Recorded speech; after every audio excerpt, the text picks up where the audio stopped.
Mbenga hesitated before stepping through the airlock door. She had only been on the Agricultural Research Station 51 for 5 minutes, and already was looking more like a fortress than a science facility. Dr. Mbenga, a pleasure. I'm Commodore Twining, but call me Nate. We don't stand on ceremony here. Mbenga shook hands with the man who looked familiar. Have we met? Twining smiled. Oh, I'm sure we've seen each other at medical conferences over the years.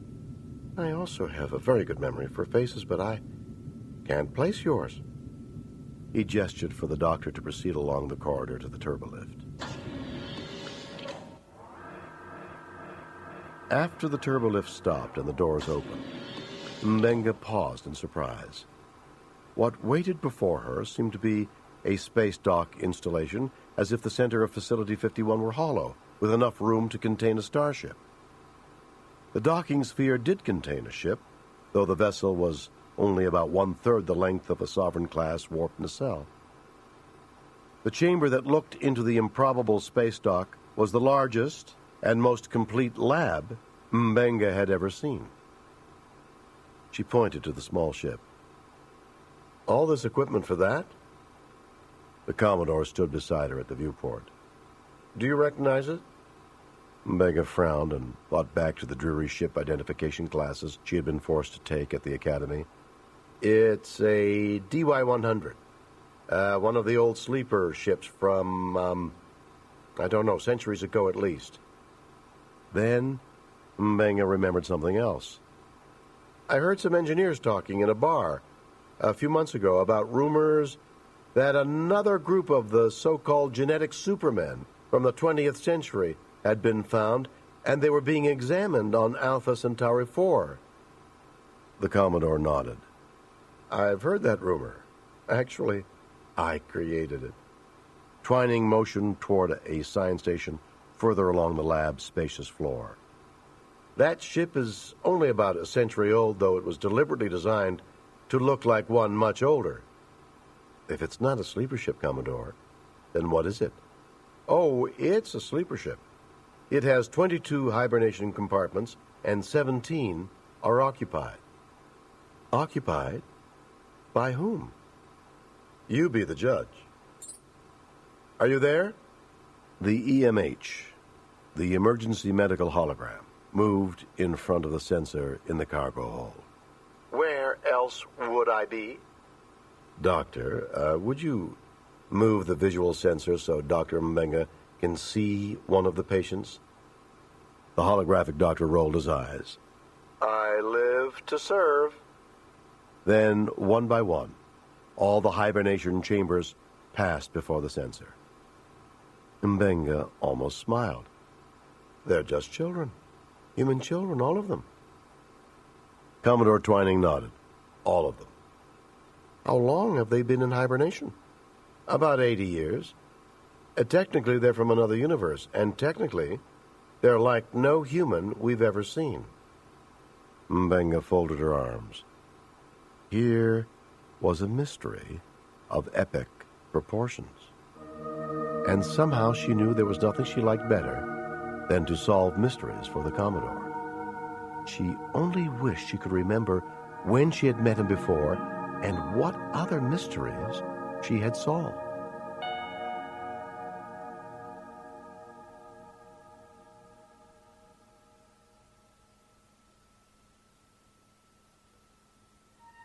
Kirk realized he must be dead. Then he realized that if he was aware of being dead, he must still be alive, but he couldn't feel his body. Then he remembered who he had been chasing, that final fight, how, faceplate shattered, he had crawled to the edge of the asteroid only to see himself, no, Tiberius, tumbling in free fall until the phaser hit and he himself vanished like the others. He opened his eyes, then gasped in surprise at the face of the holographic doctor, who was only centimeters from him, young, narrow, and topped with a shock of unruly blonde hair. Now, what's the matter? Nothing. I was just surprised. Well, who wouldn't be? I mean, waking up in sickbay and finding a doctor. What are the odds of that? Kirk realized he was stretched out on the diagnostic bed. He tried to sit up, but a surgical pallet covered his chest, and it was all he could do to lift his head. He lay back again. What ship is this? You're on board the Pride of Starfleet, the Leviathan-class science vessel, USS Heisenberg. Have I, had surgery? The EMH shrugged. Minor, a trifle, hardly worth mentioning. A little matter of all the alveoli in your lungs being ruptured by exposure to vacuum. But the replacement lungs seem to be working well, so far. Kirk sighed. Maybe he was dead after all. And his hell was being trapped for eternity with that bad attitude computer. He tried again. Where is everybody? Well, let's see now. Current Federation figures suggest a total human galactic population of 100 billion. Would you like me to run through the list of their whereabouts alphabetically? Kirk stared fixedly at the hologram, remembering 3 of the best words he had learned in the 24th century. Computer. End program. Kirk to Spock. Spock here. I'm pleased to hear that you are awake. I'm on my way. Please do not leave sickbay.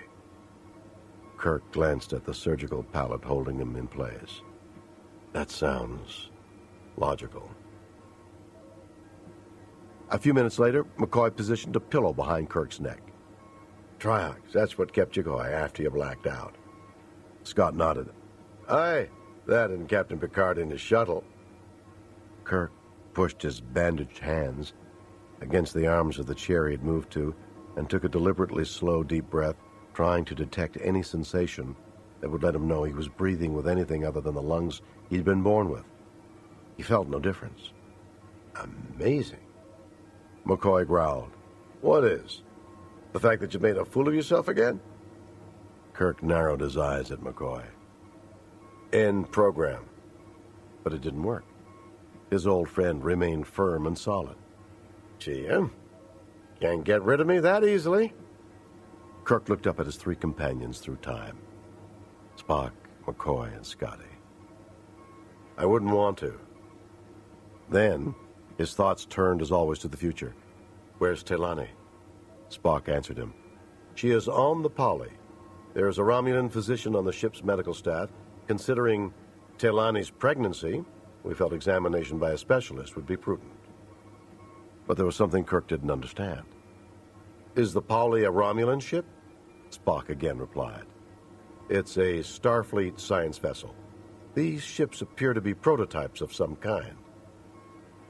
Kirk knew Spock could see that he was bursting with questions, so Spock folded his hands behind his back and continued.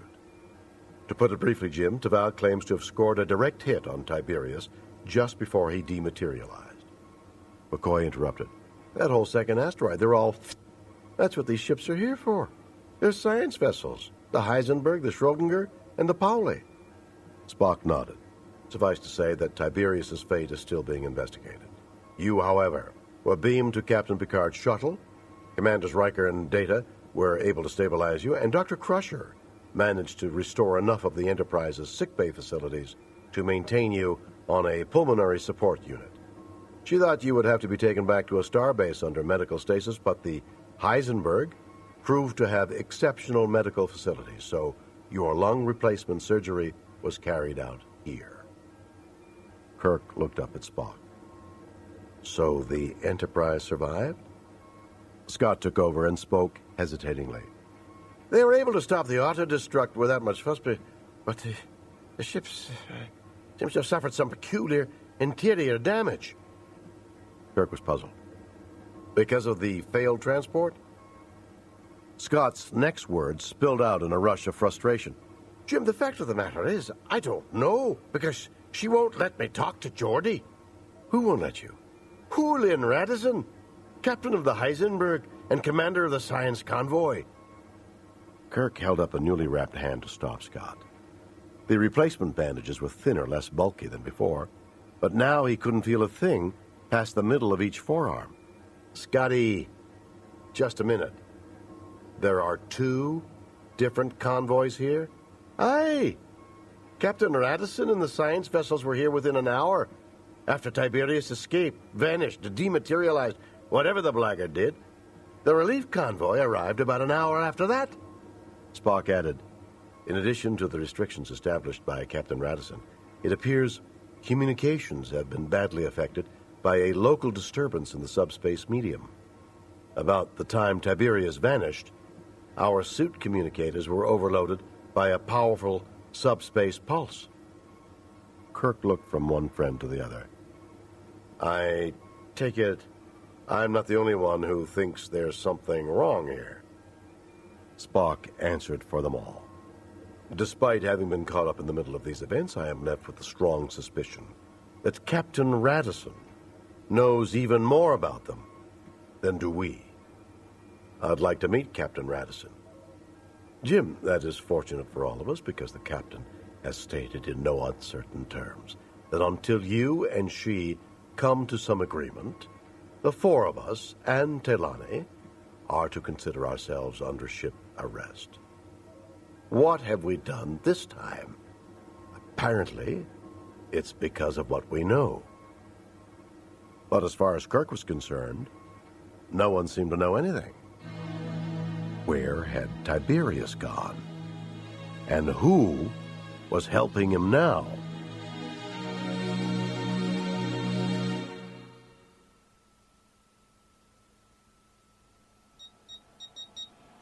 Dr. Mbenga watched the genetic profiles of the children move across the screen of her science station. And it was her science station. There was no doubt in Mbenga's mind that she had been to Facility 51 before. Somehow, all memories of previous visits had been wiped from her mind. An incongruous pattern caught her attention. The computer stopped. Reverse 2 screens. Mbenga became aware of Commodore Twining suddenly at her side. You found something? The computer displayed a fractal graph of an amino acid distribution in the genetic structure of Child 7. She pointed to the screen, where a spiked curl of yellow unfurled like the tip of a fern from a central spiral of red. There. That's not human. She saw the Commodore step back from her as if startled, to glance beyond her science station through the enormous viewport to the sleeper ship floating in its web of tractor beams at the center of the docking chamber. Mbenga needed more information, and she needed it now. Commodore, if they're from another universe, how can it be that their DNA is so similar to ours? Maybe universe isn't the word for it. Another quantum reality. Mbenga was startled. The mirror universe? Twining nodded his assent. Commodore, that means that genetically they're exactly like us. I should be able to get the computer to identify any standard deviations. You do keep the Federation Genetic Atlas online? The Commodore flashed a quick, nervous smile. You ask that every time. So we're not playing games anymore? You admit I've been here before? I'm sorry, Doctor. You have been here many times. First, years ago, when we told you about our work here, you volunteered to help us and we hid nothing from you. You knew and accepted that your memories of your time with the project would be suppressed after each visit. If my memories are going to be suppressed again, why can't you tell me more? Because they are only suppressed. If we wiped them out completely, I could tell you everything. But the next time you came here, I'd have to tell it to you all over again. Please, Andrea, identify the non-human genetic information in that child. Mbenga selected Humanoids Post-Contact from the screen menu and put the computer to work comparing the DNA fragment from Child 7 to the complete genetic sequences of some 320 warp-capable humanoid species to which the Prime Directive would not apply. One of those would be the most likely source of the human-alien hybrid. Knowing the comparison would take a few minutes, she got up to stretch her legs. Twining stood beside her at the viewport, watching the ship as she did. Commodore, how did this ship get here? To this universe, we don't know. A Starfleet tanker founded in a parking orbit near Rigel 7. The commander recognized the type of ship it is from his history lessons at the Academy. Then, Why are you, or we, so afraid of them? I mean, to keep them in such extreme bio-isolation. Have you tried waking one of the children?" The Commodore frowned. "A few of them did come out of hibernation once, sometime after the tanker commander reported finding the ship. The tanker crew had conducted a preliminary inventory of the ship. Some type of automated system revived one of the children. What happened next, we don't know, except that the away team was killed. The cause of death for each member of the team was different. Neurotoxins, mostly, synapse inhibitors, adrenaline accelerators." A series of graphs scrolled by on one of Mbenga's display screens. She turned to Twining. No match. However, there was a 22% correlation of the DNA in Child 7 to Vulcans, but not enough to confirm that it was a Vulcan gene sequence. All the other species comparisons hovered around the 10 to 15% range. Mbenga knew that one school of thought claimed this was the figure to be expected of blind chance, while another believed it was evidence that all species in the galaxy had been seeded by an earlier race of starfarers. The Commodore stared at the screen. "Could it be an artificial gene?" Mbenga shook her head. "Doubtful." Commodore bit his lip, apparently troubled. "You don't see any indications of deliberate genetic manipulation, seeding, anything like that?" Mbenga looked up. "You mean like the Preservers, some ancient alien race that roamed the stars like Johnny Appleseed? Again, that's doubtful." Even as she spoke, she was beginning another search on her workstation. Instead of looking for another species that might account for the non-human DNA in Child 7, this time she instructed the computer to compare the child's genetic sequence with all known genotypes of life forms of any kind on Vulcan. Maybe one of the child's ancestors had merely caught a Vulcan flu or cold. And even given everything that had happened to her today, for the first time, Mbenga could say she was truly disturbed. According to the graph now on her display screen, that anomalous piece of genetic information in Child 7 was an exact match for a genetic sequence from a life form on Vulcan. But which one? The warning horn and flashing of red lights caused Mbenga to lose her place in the command instructions she input. "Twining here." "Commodore, the EMH is reporting that the children are coming out of hibernation. All of them." Mbenga's eyes looked past her workstation to the sleeper ship beyond the view screen. She saw nothing different. Now the EMH himself responded from a display screen on the console. "Commodore, I was running a dust particle analysis of the cabin air, looking for errant traces of DNA when, well, see for yourself."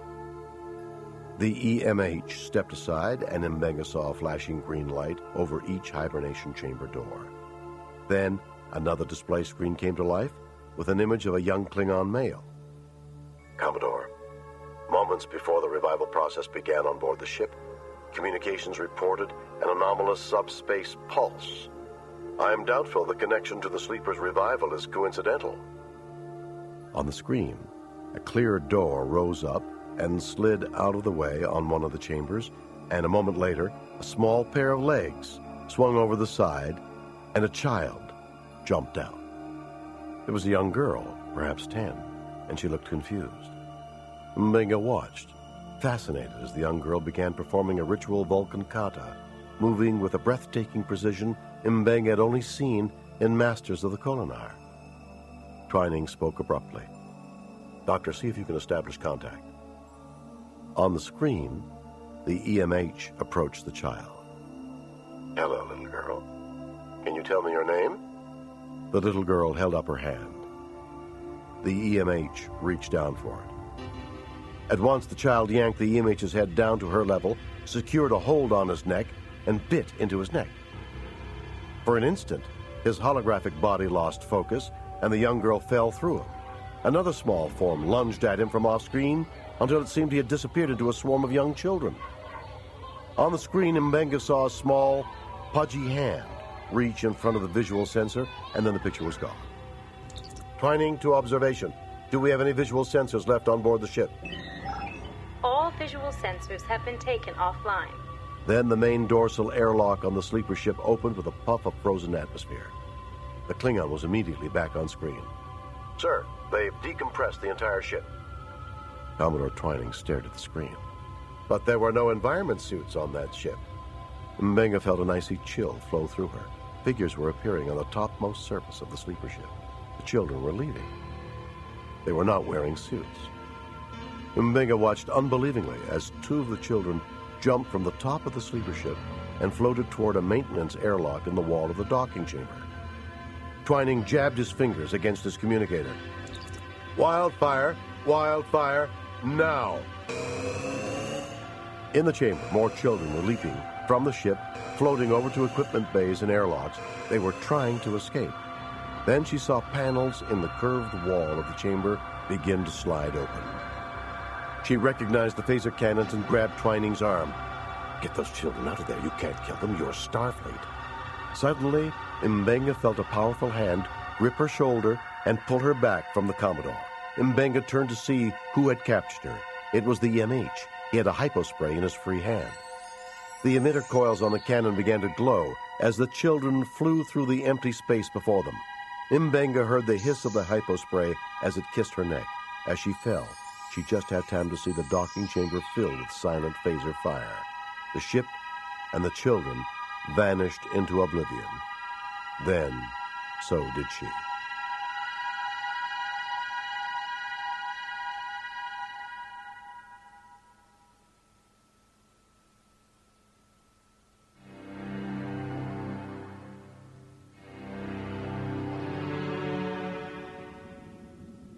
As Kirk rolled toward the captain's ready room on the Heisenberg, in the medical anti-grav chair that Spock had programmed for him, he feared he might be on the threshold of personal decay.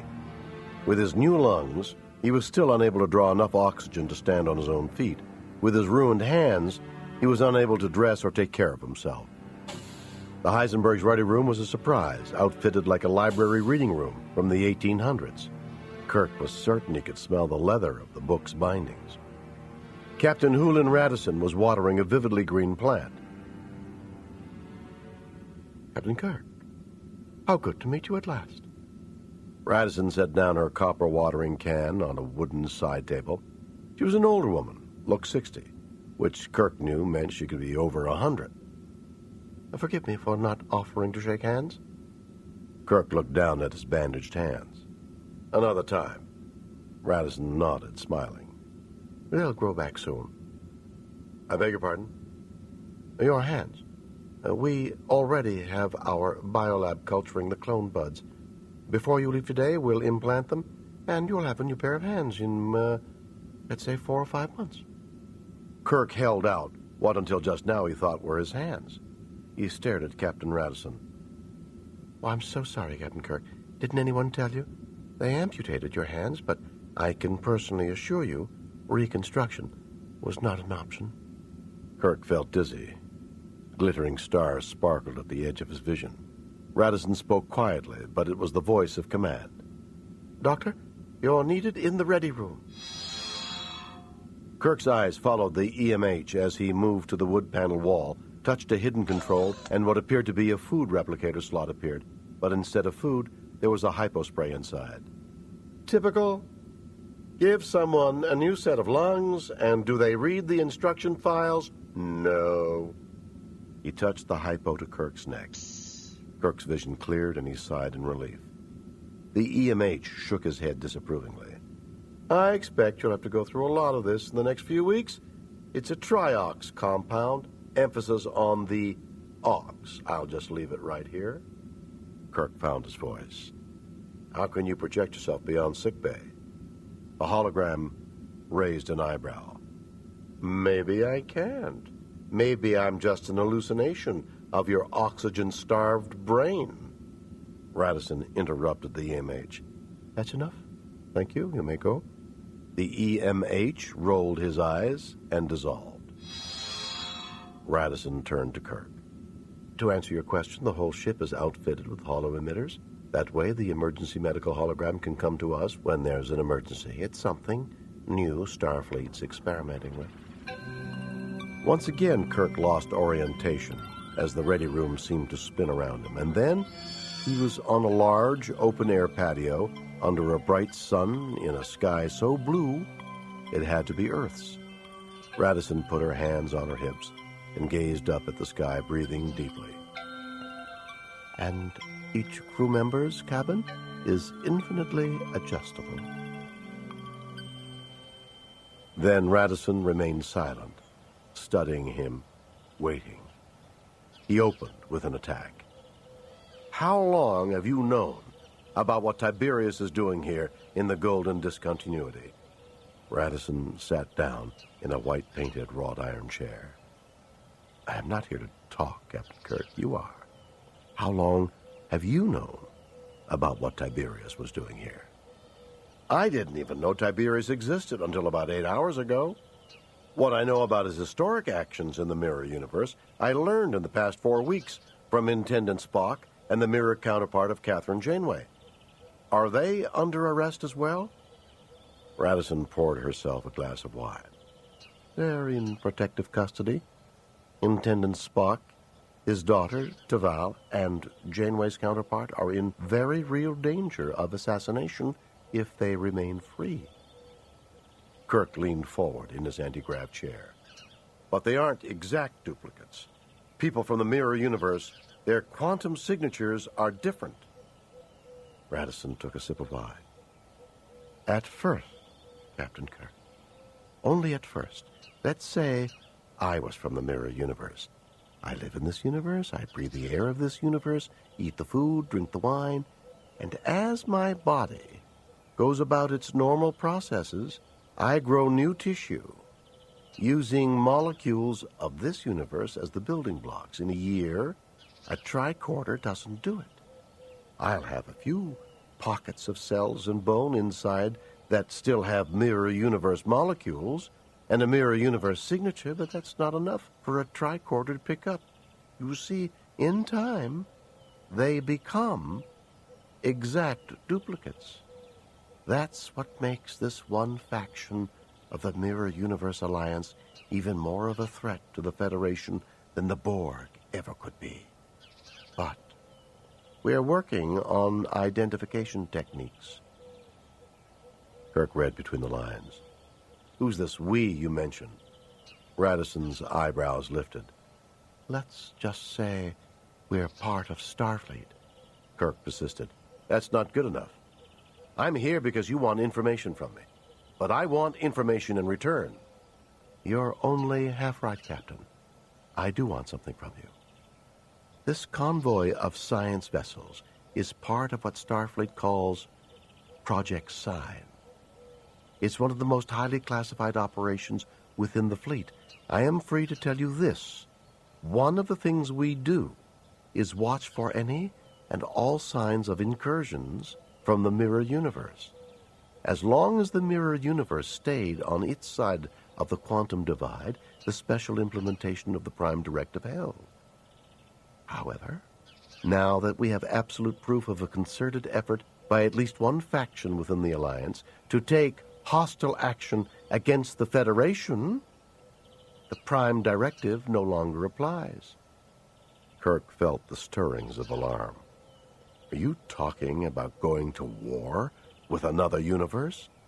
No. But what we will be able to do is become involved. You've put us in touch with Intendant Spock. Through him, we can make a difference over there now.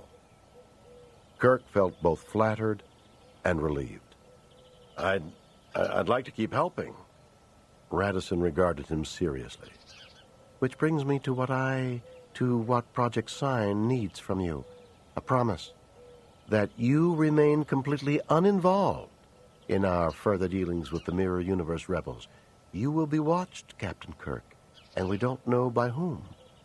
You are such an obvious link to our efforts to defend ourselves from the Mirror Universe that it would just be a matter of time before Alliance spies in this universe traced your activities straight to us.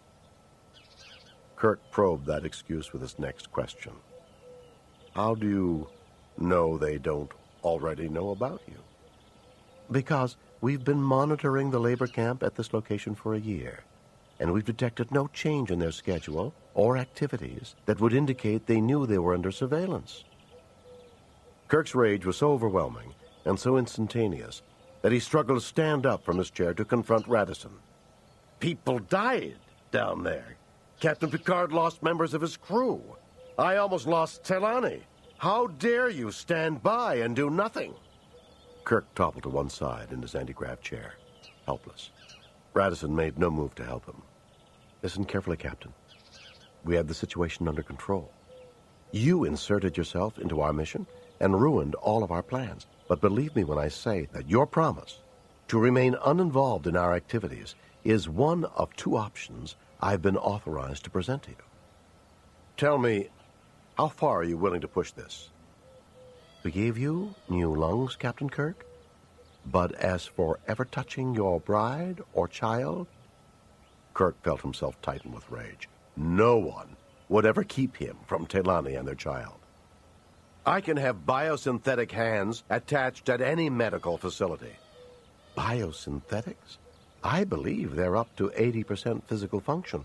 You'd be able to hold Telani's hand, but never feel the texture of her hair or the softness of your child's skin. Kirk fought for self-control. Then I'll have someone else implant clone buds.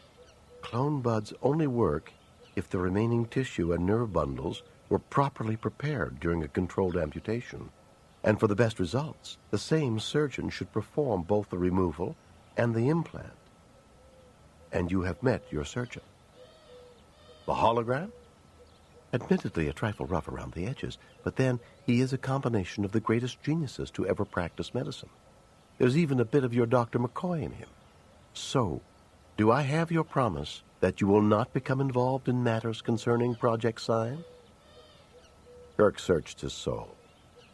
He had Telani, a child on the way, a real home half-built in a clearing on Chal. What more did he need? What more could he want? There was one thing.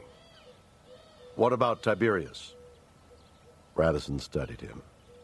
Do you understand that everything I've told you, everything I will tell you, is completely classified? Kirk made his own complex decision. I understand. Radisson pressed a control on her terminal. Send them in. Spock, McCoy, and Scott entered the ready room, accompanied by a stern-faced commander with a silver-finished biological isolation case in his hands. Kirk looked over at Radisson. So, we're all in this. That's right. If one of you talks about Project Sign, all of you pay the price.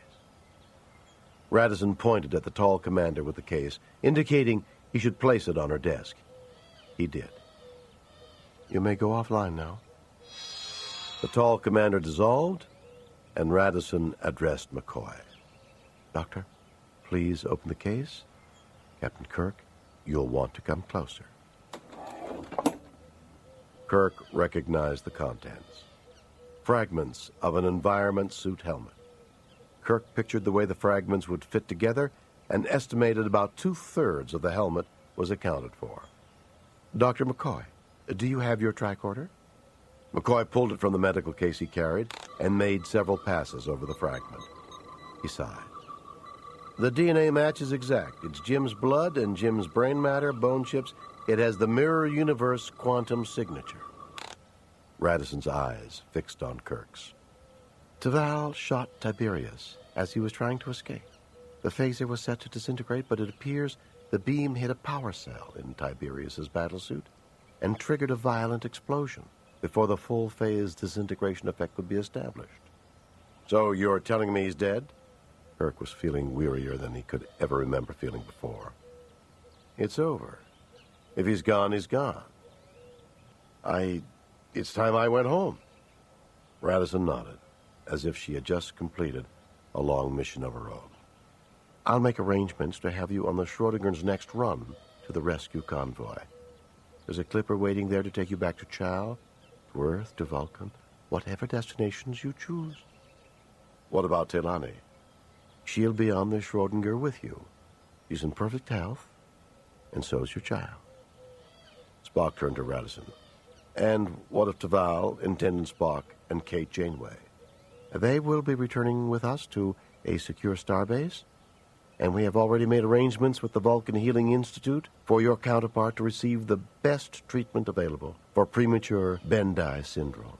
In fact, we'll be looking to you to provide transplant tissue and blood. Spock nodded. Of course, whatever he required. Kirk closed his eyes and allowed his head to fall to the side. It was the only way he knew he could take his leave of Captain Radisson without looking into her eyes. Because if she was any kind of judge of people's characters, Kirk knew that one look at him now, as he struggled to contain his true emotions, would reveal to her his certain knowledge that she had just lied to him. She had missed one crucial detail that he had not. Despite the lies of Project Sign, Tiberius was still alive. This wasn't over.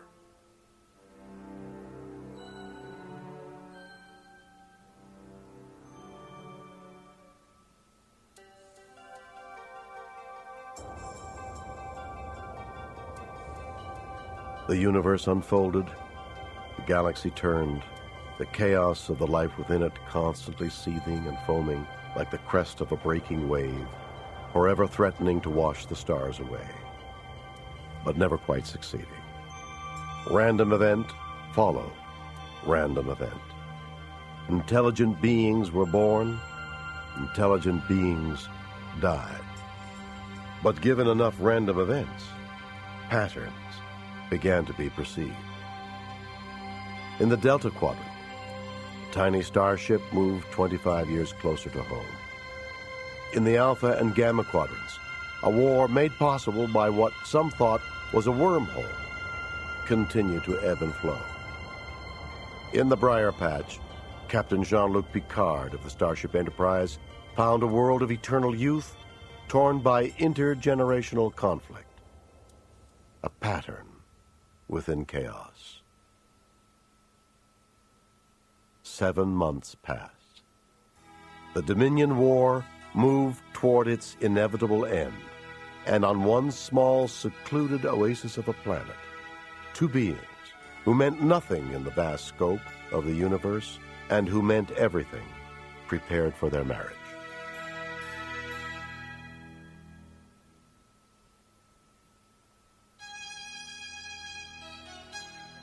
Telani smoothed the red leather of her wedding dress over her swollen belly. Do I look fat? Spock raised an eyebrow. You look pregnant. McCoy snapped at Spock. She is pregnant, you diplomatic android. Montgomery Scott beamed at the bride. Gentlemen, this isn't the time to be arguing. Telani, you didn't look anything other than absolutely radiant, lass. Telani took one last look at herself in the full-length mirror. Well, I'd feel much more like celebrating if James were here. She moved toward the large picture window and carefully drew aside a corner of the cloud-soft Fenellian fabric that covered it. Outside in the clearing, the guests had already gathered beneath the stars and the floating fusion bubbles that slowly drifted overhead. Then she turned to face James' best friends. She had come to know them well. Well enough that she knew they were hiding something from her. James sent you to keep me distracted, didn't he? The engineer flushed. Lassie, there's absolutely nothing to worry about. Telani reached out and put her hand on Scott's warm cheek. She knew she could talk Montgomery Scott into just about anything. Scotty, where is James? The engineer was just about to blurt out the answer she wanted when Spock's cool voice interrupted. He wants to surprise you. McCoy took her hand in his at once. He's all right, my dear. There's no secret missions. He's just down at Memlon's farm. There was something he needed to borrow for the ceremony. Telani couldn't speak. Her relief was so powerful. She drew herself up to face the three humans. Promise me that James will never go away again. Not another mission, not another Starfleet request. Scott looked distressed. But it's not up to us, lass. Telani shook her head. If James decides to go off somewhere, then that will be between him and me. But I must have your promise that the three of you won't lure him away. McCoy smiled as if her fear was groundless. Why would we? Telani wondered if, after all these months, this was the time. She decided to try. She had to know. What happened to James on the Heisenberg? McCoy and Scott looked startled, then relieved as Spock answered with bland equanimity. His lungs were replaced, his hands amputated, and clone buds implanted. Telani did not accept Spock's attempt to deflect her inquiry. No. James still hasn't recovered from what happened in the discontinuity. There's something missing in his spirit. As if when Tiberius died, part of James died, too. When he came back from the Heisenberg, when we came back to Chow, the first thing James did was have that computer link installed. He used to be adamant that he would never have one here, so don't tell me nothing has changed. Something changed him. Tell me. Finally, Spock answered. We are profoundly sorry, but we are unable to do as you wish. Before any one of them could say more, a muffled cheer rose outside. Telani turned to the window to pull aside its covering, and James had come back to him. He burst into the clearing in his red leather Klingon garb, astride Iowa Dream, the Terran quarter horse, his gift from Jean-Luc Picard. And on the horse, with James, little Memlon, the irrepressible 6-year-old from the neighboring farm. James brought Iowa to a stop in the clearing, dismounted, and carefully lowered Memlon to the ground. Then he saw her in the window, and in that moment they were made whole again. She blew him a kiss. In her joy, Telani now held out a hand, each to McCoy and to Scott. Respectfully, she did not touch the Vulcan, who stood between his two friends. Perhaps whatever has brought the six of us together isn't finished with us yet.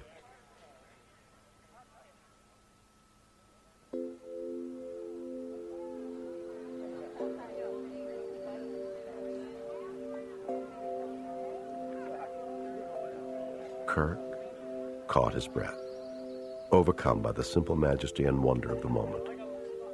She was before him, his love, his bride, his universe. Telani. Then Kirk felt a tug at the hem of his leather surplice. He looked down to see Memlon holding up a folded piece of targ hide on which rested 2 rings. With both joy and sorrow, Kirk picked up the smaller ring.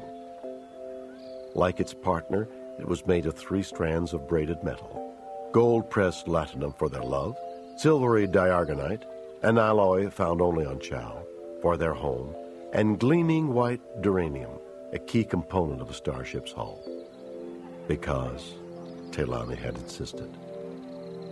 Though the tendons and muscles of his newly cloned hands finally operated with some precision, tactile nerve function had yet to be established. This was his wedding day, and he could not caress his bride or feel her hand on his. But that would not keep them from their moment.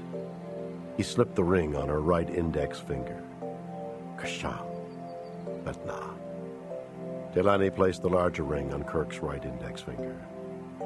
Kune, Lodnau. And in Romulan, they both recited Jolu Sila Trunusi. And they held their right hands together, so the magistrate could sprinkle their eternal clasp with red ashes from the firefalls of Gal Gothong on Romulus. Then the magistrate, with Klingon bluntness, delivered the final words of the ceremony which Kirk and Telani had chosen together. I have been given authority by the people of Chow. I exercise that authority now for Telani and for James. Together, we have honored the birthrights of the 3 worlds we celebrate today, of Kronos, Romulus, and Terra. Together, we have witnessed their vows to each other. Everything that was to have been done has been done. They are Lodnal, J. Betnal. You may now have your way with each other. And Kirk was in Telani's arms, and she in his, and he swept her close and kissed her. Then the guests whirled and danced as the final stages of the feast were laid out, ending days of preparation.